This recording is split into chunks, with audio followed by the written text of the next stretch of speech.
Pero hoy vamos a descubrir que tiene 71 versículos este capítulo 6. Hoy vamos a hablar de un tema interesante, hermanos, que debemos conocerlo, pero que con el paso de los años a veces se nos olvida. Y vamos a leerlo porque quiero hablar sobre un tema muy sencillo, pero muy interesante, sobre la revelación maravillosa que nosotros tenemos acerca de Jesús. Hoy esto de la nueva tecnología, hermanos, nos puede confundir mucho. Y la revelación desde el origen ha sido muy clara y muy precisa. Y qué mejor ejemplo que el que hoy vamos a considerar de los apóstoles, que mire lo que dice la Escritura. Desde entonces muchos de sus discípulos volvían atrás. ¿Y qué dice? Fíjese, lo volvemos a leer. Y desde entonces muchos de sus discípulos volvieron atrás. ¿Y qué? Dijo entonces Jesús a los 12, porque él era muy directo, Jesús era muy exacto en lo que él quería enseñar. ¿Queréis acaso irse también vosotros? Ahí viene la revelación. Le respondió Simón Pedro: Señor, ¿a quién iremos? Tú tienes palabras de vida eterna. Esa es una correcta decisión. Y nosotros hemos creído, número uno. Número dos, y conocemos que tú eres el Cristo, el Hijo del Dios viviente. Hasta ahí le vamos a dejar, para no distraernos en lo que sigue. Pueden ocupar sus lugares, por favor, hermanos. Vamos a hablar de la suficiencia de una vida estable en Cristo Jesús. Esta, hermanos, es una porción muy interesante y tiene, de todo esto que leemos, tiene solo una instrucción muy precisa sobre la suficiencia, sobre el hecho de que Jesús es suficiente en nuestra vida. Pablo lo visualizó así, el apóstol Pedro, Juan, todos esos apóstoles, hermanos, y nos dejaron a nosotros una enseñanza extraordinaria sobre la importancia de tener la revelación correcta. Hoy hay tanta exégesis que se ha perdido ya la esencia, porque cada quien interpreta a su comodidad. Cada quien interpreta la Biblia a su manera de pensar, como si nosotros los simples humanoides tuviésemos el desarrollo mental a un 100%. Y a veces, hermanos, como que a veces nos acomodamos a lo que nos interesa, a lo que se nos acomoda. Y eso no está bien, hermanos. Eso no es el deseo de Dios. Claramente la Escritura nos dice que Dios no quiere que nadie, ayúdeme a hacer esto un poquito más agradable, Dios no quiere que nadie, Él no desea eso. La gente a veces cuestiona, pero ¿por qué Dios los va a mandar al infierno? Dios no manda a nadie al infierno. En el infierno no hay puerta. Cada quien va, el que quiera. Y no es porque yo mencione al infierno porque yo quiera, la Biblia lo menciona desde siempre. Si usted lee bien la Escritura, porque el concepto teológico no es un concepto religioso de lo que piensan aquellos, lo que piensan los wesleyanos, los aquellos, y todos esos grandes personajes que ahora se tienen. No, lo que Dios dice en su palabra. La Escritura dice, para que no seamos engañados, dice, unos se levantarán para vida y otros para condenación eterna. Eso dice la Biblia. Pecaría yo si no les dijera esto, hermanos. No se trata de tener cada quien un pensamiento. filosófico, sino es el pensamiento de lo que Dios dice para advertirnos. Y aquí hay algo que nosotros podemos aprender en esta porción, que nos habla de la suficiencia de Cristo Jesús en nuestras vidas. Pero ¿qué tanto? Por ejemplo, nosotros generalmente somos un pueblo que nos quejamos de todo. A veces hasta nos avergonzamos de ser mexicanos. Y lo peor es ahora en Cristo, hay gente que se avergüenza de ser cristiano. En el trabajo, en la escuela, en la familia. Yo no me avergüenzo, dice Pablo, del evangelio, porque el evangelio que yo conozco, dice Pablo, es poder de Dios. A mí no me avergüenza eso en lo más mínimo, en ningún nivel. Pero eso no es fácil hacerlo ni decirlo hasta que nosotros logramos tener la revelación correcta y entendamos que la suficiencia de nuestra vida estable está en Cristo Jesús. Y es lo que aquí encontramos. Y ustedes han de recordar, sobre todo aquellos que leen la Biblia, porque ese es un continuo batallar en nosotros como seres humanos. Que nosotros quisiéramos, hermanos, no fallarle a Dios. Y a veces le decimos, Señor, yo quiero servirte, pero hermanos, dígame, ¿es fácil? No, porque hay obstáculos, dificultades, trampas. A veces tomamos decisiones equivocadas y caemos, resbalamos cuando menos queremos, cuando menos pensamos. Ya estamos fuera de aquello que nosotros nos idealizamos. No queremos, pero a veces nuestra falta de tener esa concepción correcta acerca de sobre quién debe estar anclada nuestra fe, nuestra confianza, nuestra seguridad y nuestra mirada, es ahí donde caemos. Ustedes se han de recordar, como les decía, de aquel gran apóstol Pedro. ¿Se acuerdan que una vez le dijo al Señor, no, Señor, si tú quieres, yo estoy listo para dar la vida por ti? Si quieres, ¿qué decía Pedro? Si quieres, yo muero por ti.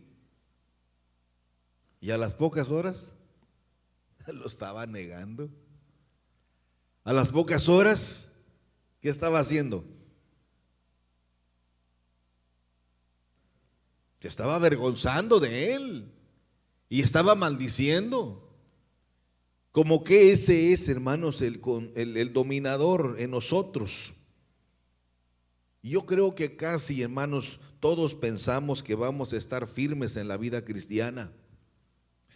Y a veces llegamos a decir que jamás vamos a claudicar o que jamás vamos a dejar esta vida cristiana tan linda y nos emociona al ver todas esas maravillas que el Señor ha hecho con nosotros. Pero de repente, hermanos, como que esa dinámica en nosotros, ese entusiasmo, esa alegría, ese gozo, ese deseo de hacer las cosas como que de repente cambia para nosotros porque como que algo sucedió de tal manera que eso que sucedió nos desorientó y nos vemos en la triste situación de pensar que esto ya nos cansó. Y de repente llegamos a pensar, hermanos, que esto no era lo que nosotros idealizábamos. Y es ahí donde comenzamos a claudicar. No, como que no es así. Tenemos que llevárnosla despacio, dicen algunos. Imagínense. Hermanos, la tibieza no es agradable. O somos o no somos. No porque a Dios le afecte en su santidad, esto no le afecta a Dios, nos afecta a nosotros. El Señor mismo nos advierte diciendo a los tibios, ¿qué dice el Señor? Eso es lo que va a hacer, la vida tibieza, la vida de incertidumbre, de que a veces sí y a veces no, eso no beneficia a nadie. Tenemos que ser muy determinantes. La Biblia nos enseña sobre ese principio y dice, o somos o no somos, o le servimos o no le servimos. Cualquiera que pone su mano en el arado, ¿qué dice? Y mira hacia atrás, ¿qué dijo el Señor? No es digno de mí, Porque eso, hermanos, no nos lleva a ningún buen destino. Por eso tenemos textos que nos abanderan mucho, como el de Josué, que dice: escogeos vosotros a quién van a servir, porque yo y mi casa. Eso de manos de que porque ya son 18 años, ya mis hijos deciden. Eso no es cierto, hermanos. Usted siempre será su padre y su madre. Y si van a la casa, no van a llegar como quieren y cuando quieren. Aquí es mi casa. Y usted va a llegar a estas horas. Y si quiere, si no, búsquele. Y se váyase como el hijo pródigo. Porque esa es la determinación de nosotros. No se trata más que de que nosotros tenemos que abonar a la causa para que la vida nos dé mejores resultados. Fíjese, cuando uno analiza esto, uno, hermanos, ve esto como comienza en el verso 56, léanlo nuevamente. Desde entonces muchos de quienes, fíjese, de los discípulos, hermanos. Porque los discípulos que estaban sirviendo al Señor eran 500, hermano. Eran 500. Pero solo escogió a 12. Pero los otros eran como 500. Y de repente cuando el Señor les habló de la verdad, porque dice por ahí una frase que la verdad no peca, pero no, hermano, yo mejor voy a buscar otro lugar donde no nos hablen tan fuerte, porque eso de que, hermano, busque donde quiera. Váyase a donde quiera, les dijo el Señor. Si ustedes se quieren ir también, acomódense, pero, y es ahí la enseñanza que Pedro nos da sobre lo que ellos habían visto, lo que habían oído, lo que contemplaron ellos. Y es cuando Pedro nos da la revelación correcta. Dice: pero Señor, ¿a dónde vamos? ¿A dónde vamos? Si solo tú tienes palabras de vida eterna. Porque como que en algún momento, hermanos, cuando las cosas no salen como queremos, cuando las cosas no salen como lo planeamos, como que tenemos la intención de abandonar la vida cristiana. Estos eran discípulos. Estos eran de los que le seguían. Muchos se volvieron atrás. Mire, ¿de dónde viene esto? Mire, vaya al verso 60 para que usted subraye. Al oírlos, muchos de sus discípulos dijeron, ¿qué dijeron los discípulos? ¿Quién la puede oír? Sí, acuérdense que Pablo nos advierte, hay muchos encantadores de oídos donde la gente oye lo que le gusta, el placer, la diversión, los colores, prenden focos y apagan como si fuera un show. Esto no se trata de eso, hermanos, por favor. Es que los jóvenes, hermano, entienden. ¿Cuáles jóvenes, hermano? Si yo también fui joven. Y no nos enseñaron eso. Nos enseñaron que la revelación de Cristo exige de nosotros seriedad, determinación, decisión. Y cuando nosotros nos abrazamos de esa verdad, jamás nos van a engañar, jamás seremos engañados. Miren, hermanos, como que a veces, como les pasó a estos, porque la palabra era dura, de repente, hermanos, como que llegamos a pensar que eso de los cultos y de la alabanza y de las cantatas, y como que queremos abandonar la causa del evangelio así nomás de repente. Y como que de repente también, hermanos, caemos en esas formas extrañas de pensar y decimos: ya no más, hasta aquí llegué y adiós, que Dios los bendiga. Usted y yo los hemos visto peregrinar, que de repente llegan con un entusiasmo que parecen y de repente se van. ¿Por qué? Porque les pasa lo mismo que esto. Aquellos dijeron: pero ¿a dónde vamos, Señor? Y se van como el hijo pródigo, abandonando la casa de Dios, abandonando la familia de Dios, abandonando aquello que les garantiza felicidad, les garantiza la provisión, les garantiza una identidad, les garantiza una eternidad gloriosa. Y de repente se van. Es cierto, regresan como el hijo pródigo, pero regresan con todas esas marcas del pecado. ¿Y el Señor los perdona? Sí, cuando hay un genuino arrepentimiento, Dios los perdona. Pero todo lo que usted y yo hagamos ahora quedará para siempre, para toda la eternidad en nuestra conciencia. Eso no se borrará jamás de nuestra conciencia. Lo llevaremos de eternidad a eternidad, hermanos. Por eso el Señor nos advierte. Y aquí es precisamente lo que yo quiero platicar con ustedes sobre algo, hermanos, que nos habla de la suficiencia de Cristo. Muchos, no eran pocos, dice muchos. Si usted suma 500, si usted pone el número 500 y le resta 12, ¿cuántos se fueron? 478. ¿Y usted cree que el Señor se puso nervioso? No, digo, si ustedes se quieren ir con ellos, ándele, píquenle también. Píquenle, vámonos. Y es ahí donde podemos aprender del apóstol Pedro, cuando dice, pero ¿a quién iremos, Señor? ¿A quién iremos? Si solo tú tienes ¿qué? Palabras de vida eterna. Es decir, hermanos, es decir, que lo que Pedro nos está enseñando es que Jesús es la única esperanza para nosotros. Dígalo fuerte conmigo, Jesús es la única esperanza para nosotros. ¿Te acuerdas lo que dice Hechos? En ningún otro hay salvación.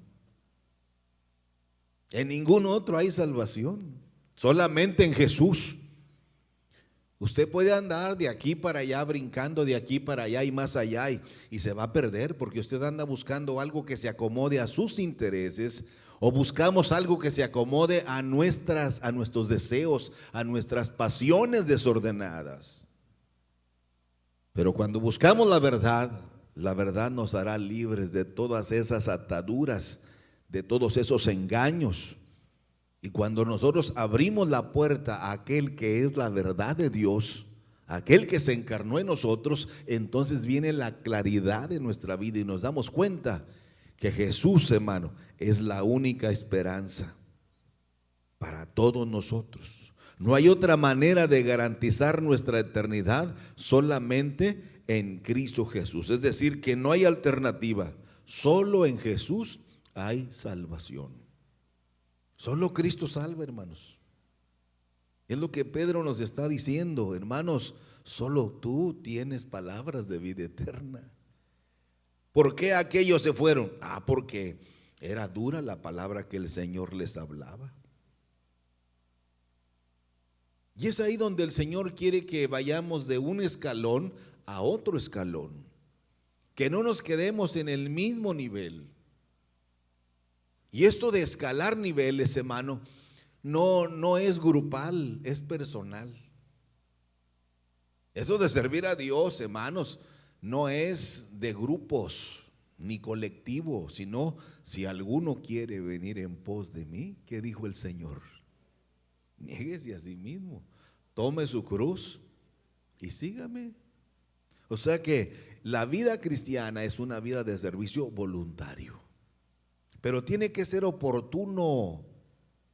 No es cuando queramos, porque a veces vamos a querer. Mire, en este momento, hermanos, y la hermana Nancy lo sabe muy bien, hay gente que quisiera estar aquí con nosotros, pero ¿qué pasa? No puede. ¿Por qué? Porque está enferma. ¿Quiere estar aquí? Me decía un pastor amigo mío de su suegro, que dice, mi suegro quiere ir a la iglesia, dice, pero ¿para qué voy si ya no oigo? Y él mismo se autocalifica y dice, cuando pude haber ido, no fui, hijo. Eso es lo que, mire, le ruedan las lágrimas, dice el hermano, pero gruesas lágrimas. Claro, tiene 96 años, hermano, pero está más sanito que usted y que yo, el viejo ese. Pero no oye. ¿Y qué gano con él? No oigo, ya no entiendo, ya me quedé así. Y entonces dice, pues yo puedo estar ahí, pero ya no entiendo como yo quisiera entender antes que vengan los días. Hermanos, Solamente en Jesús tenemos garantizada nuestra eternidad, la suficiencia de una vida estable en Cristo Jesús. Cuidado, hermanos, con el engaño.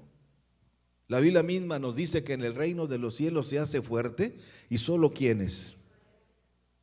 Hermanos, qué bueno que usted y yo estamos aquí. Me encanta ver a las niñas y ver a los exploradores aquí. Son lo que usted quiera, pero aquí están. Aquí están, hermanos. En primer lugar, fíjese, hermanos, como que esto suele suceder muchas veces, como que nosotros a veces abandonamos ciertos conceptos de la vida cristiana, de esa vida cristiana correcta, para trasladarnos a otros que no son lo que Dios quiere, en donde nosotros podamos sentirnos mejor, porque como que nos sentimos acomodados a esos donde hay menos exigencias, donde son más relajados en todo, pueden hacer de todo y nadie les dice nada. Y esa línea, hermanos, donde nadie les dice nada, es muy peligrosa, es muy delgada. Por eso el Señor Jesucristo dijo en cierta ocasión: se parecen a nosotros, pero no son de nosotros. Cantan igual, sí, pero no son de nosotros. Se parecen, sí, pero no son de nosotros. ¿Qué hacemos? No, déjalos. El trigo y la cizaña, ¿crecen qué? Se parecen, pero la cizaña no tiene fruto y el trigo a su tiempo da fruto. Y el Señor dijo: por sus frutos los conoceréis. Sí, hermano, aunque nos pongamos corbata, aunque usted traiga la falda hasta que le cubra los tobillos o ande cubierto, no importa, sus frutos nos van a denunciar a nosotros. Ahora la pregunta del día: ¿usted es de convicción? No conteste, que al cabo yo ya como quiera sé. Pero ¿serán de convicción ustedes? Y esos amenes más aguados que la masa. Pero, hermanos, ¿seremos de convicción? Debemos ser de convicción, porque no los veo los lunes. No los veo los lunes aquí. Y a veces los veo los domingos, pero a veces no. Y una persona de convicción dice: yo y mi casa, hermano, pero es que sí,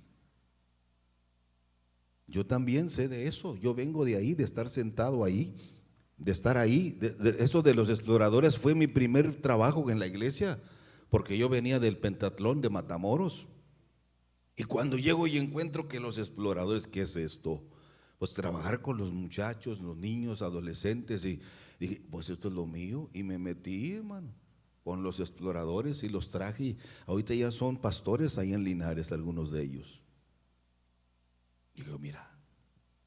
Y después, al ver mi convicción, el pastor dijo: usted lo necesitamos aquí. Donde usted quiera, pastor. Y llegué a ser secretario general de la iglesia. Fíjese. Ya el pastor, cuando nombraban otro: no, aquí el hermano Raúl, porque ese, bien cansado de hacer 3,000 blogs diarios. ¿Usted ha trabajado haciendo blog alguna vez? Váyase un día a hacer unos blogs, o cuando menos haga tortillas de harina todos los días así. 3 kilos de tortillas de harina, así se siente, bien apaleado. Andar haciendo así, levantando las tablas, acomodándolas. Y mi hijo Raúl tenía 3 años, llegaba todo prieto, mi hijo, pobrecito. Acomodaba las tablas de 3 bloques, 2 de 15 y 1 de 10, todos los días, hermano. Y en la noche estar, porque el pastor Alfredo tenía culto el lunes, el martes, el miércoles, el jueves, el viernes, el sábado y el domingo 2 veces. Y el carrito que teníamos era un carrito viejo, Pinto, Ford, que ya están descontinuados. Y a veces: señor, que llegue, que la gasolina, que aguante. Llegamos ahí: échele 20 pesos, por favor. ¿Sí? 20 pesos de gasolina. Hoy no, hoy muy de lujo, llego, llénalo por favor. Pero antes eran 20 pesos, pero no faltábamos. Dios quiere gente de convicción, y cuando nos ve la seriedad y el interés de servirle, Dios lo va a llevar a otro nivel. No crea que los niveles vienen como consecuencia de nuestra capacidad, sino de nuestra fidelidad. El que es fiel en lo poco, por eso les digo, eso es lo correcto. De nuestra fidelidad, no capacidad. Había otros más capaces, había otros mejores, pero la fidelidad es la que nos lleva, porque es Dios el que nos va colocando. ¿Cómo le hace, hermano? Es la fidelidad. Es nuestra fidelidad la que nos identifica con Dios. Hermanos, cuando uno analiza esto nos habla de que necesitamos todos, usted y yo, ser gentes de convicción. Cuando usted y yo agradamos a Dios, Dios se encargará de honrarnos en el momento que menos pensamos. En esas cosas de padre, de madre, de vecina, de amigos, en esa vida cristiana, es entender que la suficiencia de nuestra vida es Cristo Jesús. Y cuando nosotros aprovechamos esa oportunidad, créalo, amados hermanos, nuestra vida será diferente. ¿Cuántos alaban a Dios por ello, hermanos? Y como que esa carrera, hermanos, interminable de la búsqueda del hombre, el de encontrar aquellos elementos que pudieran satisfacer su existencia, es algo constante y permanente. Y andamos de aquí para allá, de aquí para allá, de allá para acá, y andamos, hermanos, créanlo. Los apóstoles nos dejaron una lección maravillosa y dijeron: lo que palparon nuestras manos, lo que vieron nuestros ojos, lo que hemos oído, eso es lo que anunciamos. ¿Qué dijo el Señor que debemos hacer? Lo que hemos recibido, eso mismo debemos compartir por la gracia de Dios. No tratando de impresionar. Fíjese, anoté una frase muy interesante que me gustó. Se los voy a compartir porque pues está muy bonita. Deje ver si la encuentro. Fíjese lo que me gustó. Esta frase que leí hoy: la caridad debe ser anónima, de lo contrario es vanidad. Lo que hagamos para ayudar al prójimo debe ser anónima, de lo contrario es vanidad. En esta iglesia ayudamos, en esta iglesia damos aquello, en esta iglesia, hermanos, eso es vanidad. Que no sepa, que nadie se dé cuenta, pero que Dios lo certifique. Y cuando nosotros lo hacemos así, Dios se encargará de bendecir nuestra vida de una manera muy especial. Lo que nosotros hemos recibido de Dios, eso es lo que debemos compartir. Pero necesitamos tener, ¿sabe qué, hermanos? Una experiencia real. Necesitamos vivir una relación genuina con Dios. Número uno, necesitamos tener una experiencia real. Dígalo conmigo: yo necesito tener una experiencia real. Si usted ya se bautizó en agua, eso no le garantiza nada, porque a lo mejor usted se bautizó engañado y engañando a otros. Pero si la experiencia es real, pasarán los años, como dice el canto de las Torres, que me encanta oírselos. Pasarán los meses, los días, los años, y el Señor siempre ha estado y estará a nuestro lado. Se fija que cuando usted comenzó la vida cristiana le dijeron: te doy 6 meses, te doy tanto, y aquí estamos. Te doy tanto tiempo para que te vuelvas a la misma. No, la experiencia de nosotros fue real. Por eso es cuando Pedro se levanta, quedó impactado con lo que Jesús hizo en su vida. Al ver cómo se multiplicó aquella pesca, cuando ellos ya no hallaban cómo hacerle para pagar su deuda, y Jesús aparece y les dice: echen la red a la derecha. Pero este ingenuo carpintero, no sé cuántas cosas pasaron por la cabeza de Pedro. Y dijeron, pues ¿qué nos cuesta? Además ya está el sol en su pleno. ¿Tú crees que vamos no hay nada? Los peces cuando sale el sol se van a lo más profundo. Arrójala, hombre. Esa es la fe. Arrojaron la red y la red parecía que se rompía. Parecía que la red estaba atorada en algunos troncos, algunas rampas. Y dijeron, ¿qué es esto? Dijeron. Salió Pedro de rodillas y dijo, Señor, ¿quién eres? ¿Quién eres? Que tienes el control de todas las cosas. Díganos, hermanos, díganme ustedes, por favor, ¿acaso Dios no nos ha mostrado su amor y su misericordia? Muchas veces. Y lo seguirá haciendo. Pero es necesario que tengamos una experiencia real. En segundo lugar, necesitamos vivir una relación genuina con Dios. Hermanos, que lo nuestro sea genuino, que sea original, que no sea falso, que no sea de apariencia, porque eso, hermanos, es muy peligroso. Es muy peligroso, porque nosotros sabemos que no hay otro nombre debajo del cielo en que nosotros podamos ser salvos. Fíjese, para ir avanzando en este hermoso pasaje, como que el ser humano, hermanos, yo observo esto, ha vivido en una vida de ambigüedad en busca de aquello que lo haga sentirse bien. Y es aquí, en medio de toda esta incertidumbre, hermanos, en donde tenemos que buscar y encontrar realmente aquello que pueda garantizarnos una mejor seguridad para nuestra vida ahora y siempre. Eso es, en medio de toda esta confusión. El evangelio, hermanos, está escrito por hombres que fueron viajeros en el tiempo. Aquellos hombres que vieron la gloria de Dios. Pareciera que Pedro vivió hace 10 años o que Pablo vivió hace 10 años cuando dijo, vendrán encantadores de oídos, tengan cuidado. El Señor, un viajero en el tiempo, no el que me digas, no todo el que me dice Señor, Señor, entrará en el reino de los cielos, tengan cuidado. Y los discípulos, que eran muy observadores, le dijeron, ¿y cómo sabremos? Por sus frutos, no por sus ministerios, no por sus talentos, ni por su dinero. ¿Se acuerdan de aquel ejemplo maravilloso de aquella viuda? ¿Cuánto dio la viuda? 2 blancas.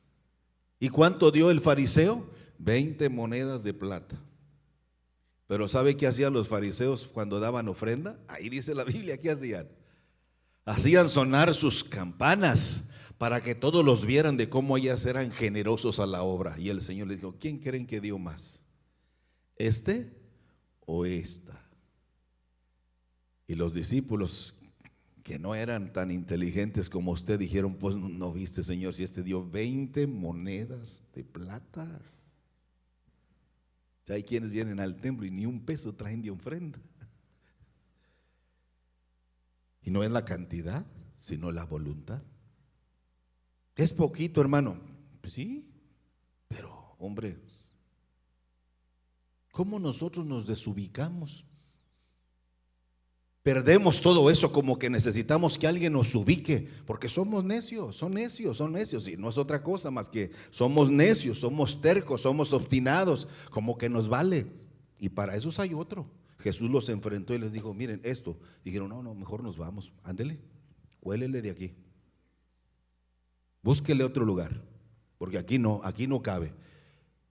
Y todavía el Señor es más directo, les dice a los 12, ¿y ustedes qué? ¿También se quieren ir? Y Pedro dice, Señor, ¿a quién iremos, Señor? Si solo tú tienes palabras de vida eterna. Y certifica el apóstol Pedro cuando dice, y nosotros hemos creído. ¿Y qué más dice ahí? Y conocemos que tú eres el Cristo, el Hijo del Dios viviente. Es aquí, mis amados hermanos, en medio de toda esta incertidumbre, que nosotros tenemos que buscar y encontrar realmente aquello que nos pueda garantizar la seguridad nuestra, de nuestra familia, ahora y siempre. Es precisamente aquí, en medio de todo este modo de pensar humanista, en medio de toda esta insatisfacción humana, debemos saber exactamente, hermanos, y tener conciencia y tener convicción de que solamente en Cristo Jesús tendremos lo que más anhela nuestra alma. Tendremos que determinar y saber exactamente sobre en dónde es donde tenemos que permanecer. Tenemos que anclarnos, hermano. Hay un canto que recordamos el lunes que cantábamos mi hermano Omar y yo, y mi papá, que fue el que nos lo enseñó. Luces, luces del puerto, guiándome a aquella ciudad hasta que llegue al fin a mi célico hogar, aunque cansado esté y ruja tempestad, luces, guiándome a aquella ciudad. Sí, hay problemas. Los apóstoles los enfrentaron, nosotros lo enfrentamos. Pero cuando tenemos una convicción, tú eres el Cristo, el Hijo del Dios viviente. No es una religión, hermanos, por favor. Quiero llevarlos más adelante. Es aquí donde nosotros tenemos que determinar y saber exactamente sobre en dónde debemos anclarnos, dónde debemos permanecer y dónde debemos fundamentarnos. Y sobre todo, dónde debemos tener una vida sólida. Los que leemos la Biblia, quiero hacerles una pregunta. ¿Se acuerdan de aquel momento cuando Jesús fue llevado al templo de Jerusalén para ser presentado y que lo llevaban en brazos su padre José y María? ¿Se acuerdan de que ahí de repente se les apareció un sacerdote llamado Simón? ¿Se acuerdan? ¿Sí lo han leído eso? Sí. Dice que se apareció y cuando vio al niño Jesús, ¿qué fue lo que hizo, hermano? Dice que lo tomó en sus brazos. Al niño. Y cuando lo tuvo en sus brazos, dijo estas palabras: ahora sí, mi Señor, despide a tu siervo en paz. Es decir, me puedo morir tranquilo porque mis ojos han contemplado la esperanza de Israel. Mano, no se necesitan títulos. Me gusta mucho la frase de un evangelista que se llama Ramiro Camero. ¿Sí lo conocen? El evangelio es para Raimundo y para todo el mundo, dice. Así decía Ramiro. Y decía otra más grosera, dice, es para que lo entienda Alfonso y cualquier. Ya no se las completo. Llene el espacio usted. Es increíble. No se necesita ser intelectual, ya les he dicho. No por ser intelectuales nosotros decidimos servir a Cristo. No. Él nos amó primero. No es nosotros los que lo andábamos buscando, Él nos vino a buscar a nosotros. Y cuando nosotros vimos su gloria, vimos su amor, quedamos, hermanos, deslumbrados. Al menos yo recuerdo ese día de mi salvación, no lo olvido. Y cada vez que lo recuerdo, créalo, me dan ganas de llorar, de decir, bueno, ¿y cómo no me di cuenta? Pues si yo nací aquí en el agua del cristianismo, pero estaba lleno de odio hacia los hermanos, los odiaba a los hermanos, odiaba a los predicadores. Y nací aquí, pero yo veía todo lo que hacían a escondidas del pastor, y el pastor era mi padre. Yo oía todo lo que decían del pastor, porque ellos, cuidado con los niños, porque esos niños tienen, hermanos, unos oídos de tísico bárbaro. Se los digo por experiencia. De repente los niños vienen y me dicen, fíjese que en la casa mis papás dicen de usted esto y aquello. Ya sabía. Tenga cuidado, porque los proverbios dicen que los borrachos y los niños siempre que. Pero un día cuando yo ya no sabía qué hacer, en Ébano, San Luis Potosí. No en un culto, porque yo aborrecía ir a los cultos. Y en mi ansiedad busqué a Dios, como mi hermano Omar también, en los, ¿cómo se llaman? En esos señores que andan por las calles, ¿cómo se llaman? Con la Biblia y que andan de dos en dos, un güero y un moreno. Como los mormones, hasta en los mormones. Tengo el libro mormón, porque dije, a lo mejor aquí está, hombre. Un día en mi desesperación y mi angustia, Dios me encontró. ¿Cómo lo encontró usted? Sin destino, sin esperanza. Y me di cuenta ahí que mis ojos espirituales se iluminaron. Y ahí volví nuevamente a reencontrarme con Dios. Y me di cuenta que lo que yo buscaba no había satisfacción para mi alma. Por eso Pedro dice, pero ¿a quién iremos, Señor, si solo tú tienes palabras de vida eterna? Es decir, hermanos, que cuando vemos esta imagen de este Simón, finalmente viejo, había encontrado el fundamento de su vida para toda la eternidad. ¿Sabe qué nos invita a esta reflexión, hermanos? Que tenemos que buscar un ideal. ¿Qué es lo que más quieres en esta vida? ¿Qué es lo que más quieres? ¿Cuál es tu ideal? Tenemos que buscar algo que nos dé satisfacción. ¿Qué es lo que quieres hacer? ¿O estás esperando que te digan? No, ¿qué es aquello que a mí me da satisfacción? Tenemos que buscar algo que lo sostenga. Y creo sinceramente, hermanos, que todos hemos pasado por algo así en algún momento de nuestra vida. Tal vez usted en algún momento de su vida ha admirado a algún deportista que hasta lo trae tatuado ahí, o algún artista que se siente que es el ídolo de su vida, algún modelo, algún cantante, que algunos hermanos son capaces hasta de dar su vida por esa causa tan simple. Yo creo que los que les gusta el fútbol se dan cuenta de aquel que son fanáticos de este deporte. Se han de recordar aquella pelea que hubo allá en Querétaro. Fanáticos que hasta creo yo que hubo muertos, ¿verdad? Hubo muertos. ¿Por qué? Porque la gente los idolatra o los idealiza y es capaz de dar su vida por nada. Y pareciera que el hombre se enfoca, se idealiza de tal manera que idolatra a tal equipo, a tal persona, que es capaz de dar su vida por esa causa tan simple. Pero todo eso, hermanos, que nos ofrecen a nosotros, a nuestro corto peregrinar por esta vida, y con esto quiero ya cerrar, pero al ver lo que se llama la contraportada, ¿sí entienden lo que es la contraportada, verdad? Al ver la contraportada de todo esto que nos ofrecen en el peregrinar de nuestra vida, eso que se esconde, eso que no se ve, ni se dice, uno ve la realidad de la vida, porque todos esos ideales filosóficos, todos esos ideales, hermanos, culturales, todas esas tendencias humanistas, todas esas formas idolátricas, todas esas ideologías de los hombres, se vuelve algo oscuro, dudoso, hasta diría yo, hermanos, algo así como repulsivo, que en realidad no fue lo que habíamos considerado que era, lo que nosotros habíamos de esperar.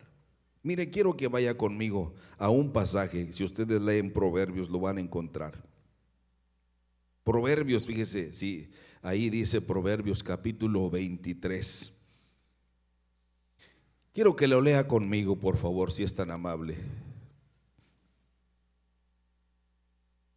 Aquí está. Fíjese lo que nos dice Proverbios. Vamos a leerlo juntos, solo para que vea que todo lo que el mundo nos ofrece hay una contraportada. ¿Se ha fijado que a veces usted compra trastes que dice, este es el equipo de cocina que usted necesita? no esto, no es aquello, es y cuando lo usa, se da cuenta que es un fraude. Pero mire lo que dice ahí: cuando te sientes a comer con algún señor, ¿lo leemos despacio? Cuando te sientes a comer con algún señor, ¿qué dice ahí? Encierre esa palabra: considera bien lo que está delante de ti. O sea, tengan cuidado. Y pon cuchillo ¿a quién? A tu garganta, si tienes gran apetito. O sea, cuando tenemos deseos de triunfar y la gente nos ofrece el cielo y la estrella, y de repente como que no era lo que nosotros nos ofrecieron, y todo nuestro mundo se viene abajo. Fíjese lo que dice: no codicie sus manjares deliciosos. ¿Por qué? Fíjese, porque es pan engañoso. Esa es la contraportada de todo esto. Cuidado, hermanos, cuidado. Vente con nosotros, hombre, porque aquí sí valoramos lo que tú eres. Es más, te ponemos de líder inmediatamente, esto o aquello. Cuidado, porque el mundo lo que nos exige es todo. Es todo a cambio de nada. Y Cristo nos ofrece la vida eterna. Yo soy la puerta, y el que por mí entrare, ¿qué dice? Yo soy el camino, la verdad, ¿y qué más? Y la vida. Y nadie viene al Padre si no es por mí. Esto nos habla precisamente del cuidado que debemos de tener. Esto es lo que ofrece el mundo social y religioso. Es que tienes que hacerlo así, de esa manera, si no, no vas a tener éxito. No se crea, es mentira. Es mentira. Está probado que eso no es correcto. Desgraciadamente a nosotros no nos importa eso que la Biblia dice, porque somos presa fácil de todo eso, y a veces hasta nos hartamos de todo eso. Y sabemos que eso es vanidad, aunque sea precisamente contra lo que dice la Biblia. Sin embargo, es aquí, mis hermanos, donde al despertar en nuestra realidad eterna nos damos cuenta que solo tendremos cáscara en nuestras manos. ¿Sabe por qué? Porque lo que el mundo ofrece, hermanos, ¿sabe qué es? Es pan engañoso. Lo que el mundo ofrece es pan engañoso. Cuando usted y yo le damos el primer lugar a Dios, todas las demás cosas caen por añadidura. Pruébelo, examínelo,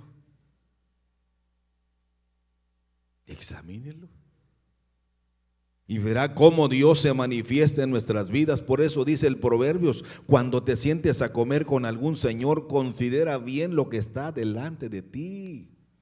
Tengan cuidado. Es cierto que a veces es duro las exigencias del cielo.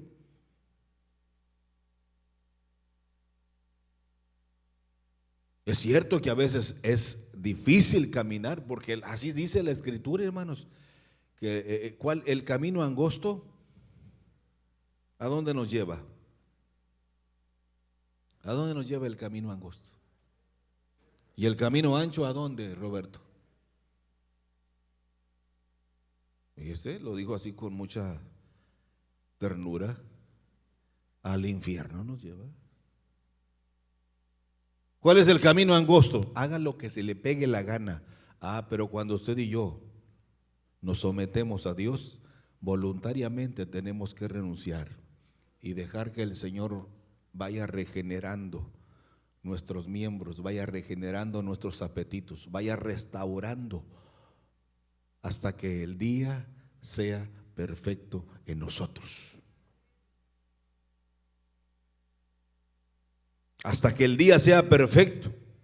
El sistema del mundo nos exige que le demos todo para tener éxito, a cambio de nada, porque el mundo solo nos ofrece pan engañoso. Dígalo conmigo: el mundo solo nos ofrece, créalo, así es. En medio de toda esta situación tan degradante surge la verdad eterna. surge la verdad de Dios y surge la misericordia de Dios. Mire, vamos a un pasajito ahí en Hebreos capítulo 1. Se lo saben de memoria, hermanos, yo sé. Yo a veces con ustedes en confianza entro, pero vamos a Hebreos capítulo 1. ¿Quién es este Jesús que dice Pedro? Tú eres el Cristo, el Hijo del Dios viviente. Lo leemos para que vea usted la presentación en Hebreos 1:1. ¿Qué dice? Léanlo ustedes del verso 1. ¿Qué dice? Pero lean bien, lean bien, por favor. Aquí al cabo estamos aquí en familia. ¿Qué dice?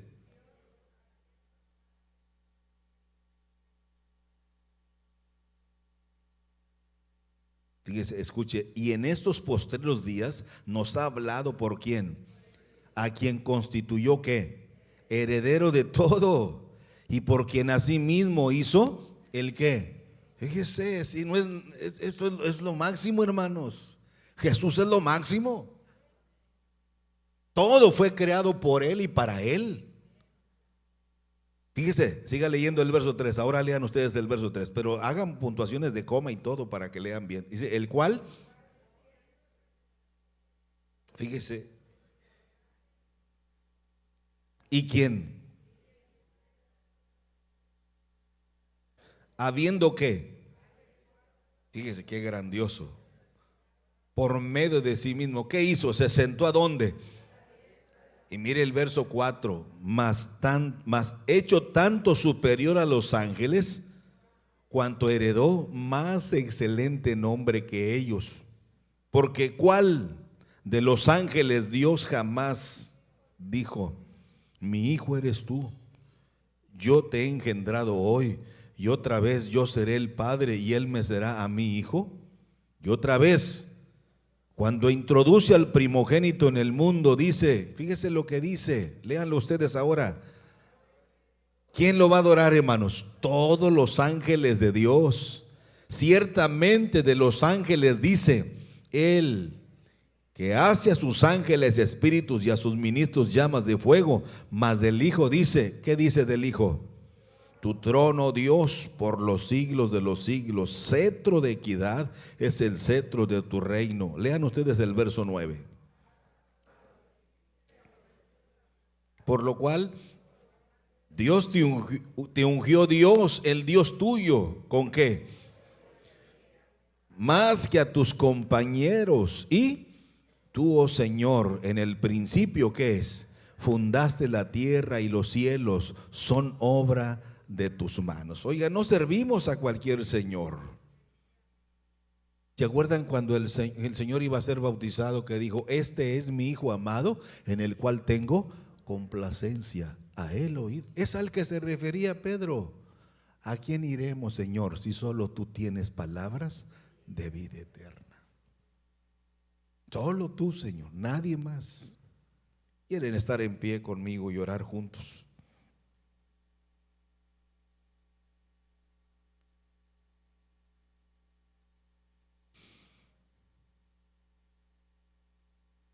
Tú eres el Cristo, el Hijo del Dios viviente. Cierre sus ojos y vamos a orar.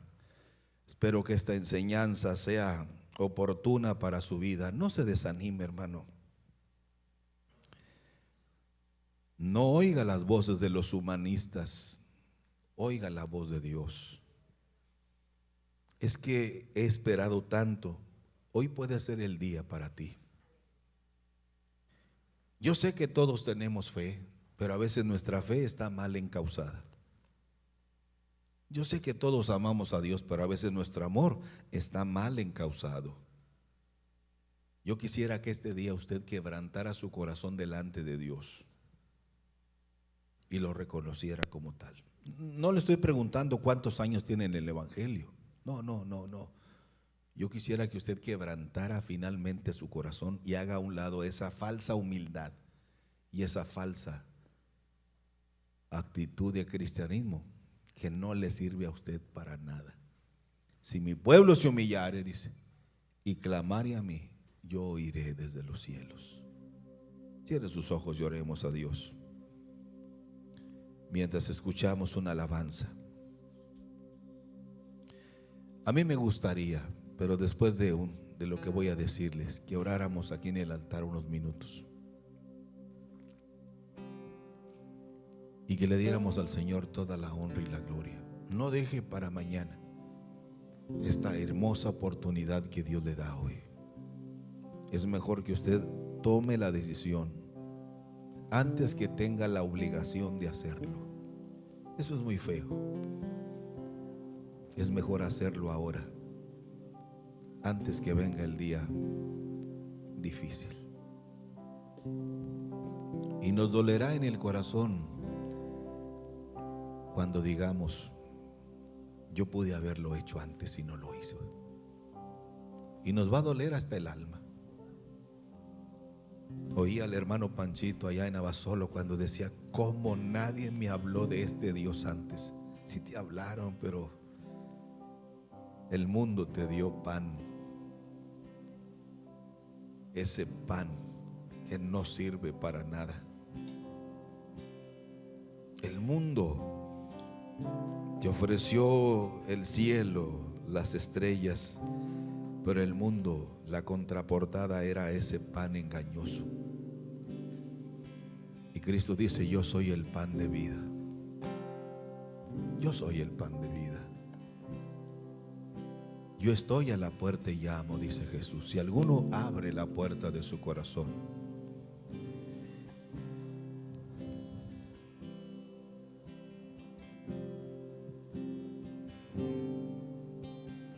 a veces cantamos esa hermosa alabanza que dice: no daré mi vida a nadie más que a ti. Ese es el deseo. Pero si usted ha estado transitando por la vida sin sentido, créalo, no va a llegar a ningún lugar exitoso. Por eso Pedro levanta su voz y dice: ¿a quién iremos, Señor, si solo tú tienes palabras de vida eterna? Si tú eres el Cristo, el Hijo del Dios viviente, pues ¿a dónde vamos? Cristo desea lo mejor para ti, para mí, para todos, para ser una iglesia exitosa y triunfadora. ¿Les gustaría venir aquí al altar unos 3 o 4 minutos mientras los muchachos cantan esa alabanza que han preparado? Véngase, vamos a orar juntos, hombre. A lo mejor es la última vez que lo va a hacer aquí en el altar. No es lo que yo quisiera, pero puede ser. Puede ser. Esa roca donde yo me escondo, esa roca. Deje de estar comiendo ese pan engañoso. No confío en las cosas y coma del pan de la vida. Mundo. Llénese de Dios. Me guía con su luz. Yo mi fe y esperanza las tengo fundadas en Cristo. Él es fiel y me ayuda y promete a mi lado estar. No hay nada en anclarnos el mundo en esa roca maravillosa que es Cristo Jesús. Aleluya. Pues mi vida descansa y segura en la roca está. Esa roca es mi Cristo. Mi fe desvanece si dejo de adorarle. Esa roca. Aleluya. Levante sus manos si puede hacerlo. Adórele, despójese de todos esos miedos, todos esos temores. Pues siempre su mano todos los días tenemos que decirle con sinceridad a Dios: Señor, despójame de toda altivez, toda soberbia, toda vanidad, de todo ese pan engañoso que tanto daño me ha causado a mí, a mi familia. Esa roca es mi Cristo. Yo sigo adelante, pues siempre su mano